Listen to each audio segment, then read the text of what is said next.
বিদেশি শক্তির ইন্ধনে অধ্যাপক ইউনূসকে সরকার প্রধান হতে প্রস্তাব দেওয়ার কথা সত্য নয়। নাহিদ ইসলাম। অধ্যাপক মোহাম্মদ ইউনূসকে অন্তর্বর্তী সরকারের প্রধান হওয়ার প্রস্তাব দেওয়ার পেছনে দেশি-বিদেশি শক্তির ইন্ধন ছিল না।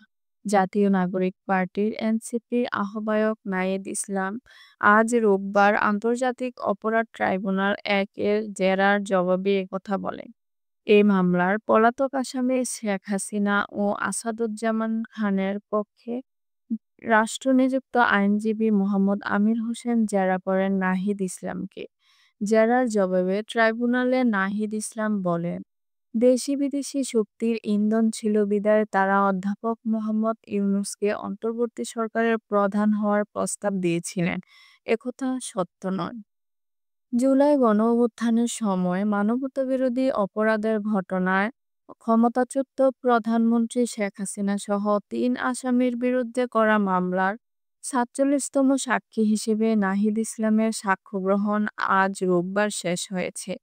শেখ হাসিনার পাশাপাশি এই মামলার বাকি ২ আসামি হলেন সাবেক রাষ্ট্রমন্ত্রী আসাদুজ্জামান খান ও পুলিশের সাবেক মহাপরিদর্শক আইজিপি চৌধুরী মোহাম্মদ আব্দুল্লাহ আল মামুন। এর মধ্যে চৌধুরী আব্দুল্লাহ আল মামুন দোষ স্বীকার করে এই মামলার অ্যাপ্রুভার হয়ে রাজবন্দি দিয়েছেন। আজ তাকে ট্রাইব্যুনালে হাজির করা হয়। জেরার জবাবে ট্রাইব্যুনালে নাহিদ ইসলাম বলেন, এটা সত্য নয় যে ৩ আগস্ট সরকার পতনের এক দফা কর্মসূচি তাদের দীর্ঘদিনের পরিকল্পনা ফলশ্রুতি।